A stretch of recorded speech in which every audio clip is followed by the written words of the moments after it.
So I watched these two episodes, and before this show came out, I saw the trailer, and I didn't really like the design whatsoever. I thought it was actually pretty bad. I know they changed the design from what was originally shown to us, and I don't like it at all. And seeing an episode of it, it doesn't feel like New York City. It feels a little too organized and not really. It sort of feels like Queens, but also feels like the most they understand about New York was from like the PlayStation 2 Spider-Man game where you ran around the cities and stuff.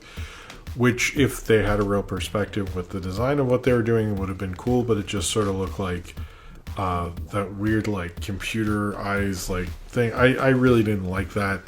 And then I kind of, at the beginning of it, I sort of was wondering, well, what is so different about this Spider-Man show? Like, what is the point of having a new Spider-Man cartoon at this point? We've had so many. Like, why have, like, one like this? Like, I get, like, having Spidey and His Amazing Friends for little kids. I get having Spectacular Spider-Man. I get, like, having other ones. And there's been so many over the years. What is your perspective here?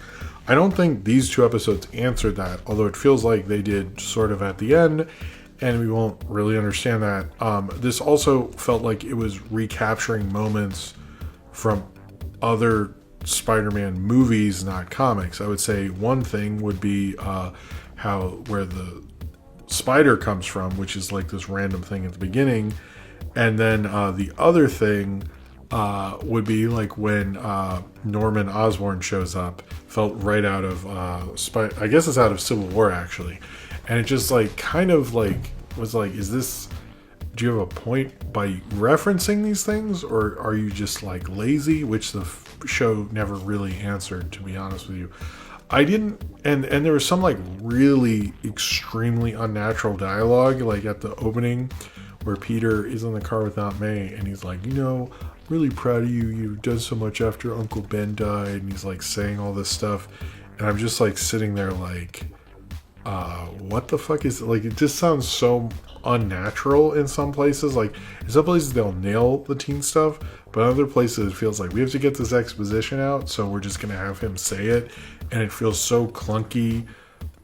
I don't really understand like what they were thinking with that dialogue, honestly. I didn't really like it for the most part. I thought like, it doesn't really understand what it's doing. It's like referencing certain things, but I don't think it really understands what its perspective is. I didn't understand the point of it. And then the end of the second episode has a major revelation. And then the episode ends. And I was like, wait, so what? And it's like, is this because of post the MCU Spider-Man's is now when we do the origin story stuff, we sort of like draw it out rather than have it be immediate like you used to. I'm not sure. I'm a little curious. I'm actually probably gonna watch the third episode because I'm curious, even though I wasn't feeling like I'd curious. I actually didn't want to finish the second episode. I'm glad I did because I was like, okay, that's interesting.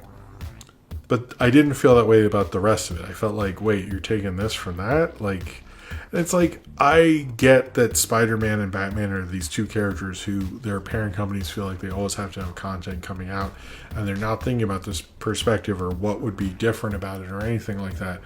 But this is like kind of the redundant quality of that kind of stuff, where you just like, you're like, okay, we're just doing Spider-Man because we can, but we have like no perspective. And like, maybe this twist will like make it all worth it, but the fact that I'm watching, 2 episodes of them sort of like figure out what the hell it is without telling me why this is unique isn't a great start to this show. And I just don't understand like why you would even make it, why you would choose this ugly ass like what if style or anything like that. And the writing's just not there. I don't, other than Coleman Domingo as Norman Osborn, which I like Coleman Domingo, the rest of it is pretty like unremarkable and pretty forgettable. I am curious to see what comes next. They did intrigue me. They did get my curiosity, thank you, Nathaniel Foga, but they don't have me passionate about it. I'm not going to be like, oh, I can't wait. I'm just sort of like, I guess we're doing this. And like, okay, that's how we're going to do another Spider-Man. But I really wish this had, when I watched the first Spectacular Spider-Mans, I was a fan of that show instantly. A lot of those, I've seen so many animated versions of the show, and I immediately go, oh, this is different. And when I watch this, I immediately went like, what? How is this any different? Other than like his janky ass suit and stuff, I don't really understand why this show thinks that I would want to watch it, and I don't think it really understood how to get me to watch it. And so I'm just sitting there going like, I guess this is another Spider-Man thing. And like when we're doing that, you sort of like lost the plot of like the thrill and what's awesome about the character, rather than just like hitting the moments with bad design. Just like none of this feels like creatively interesting or warranting another version of Spider-Man or having a new Spider-Man cartoon. So far, I'm open to see where it goes based on the ending of episode 2. I hope it works out, but right now I'm just not really feeling this so far.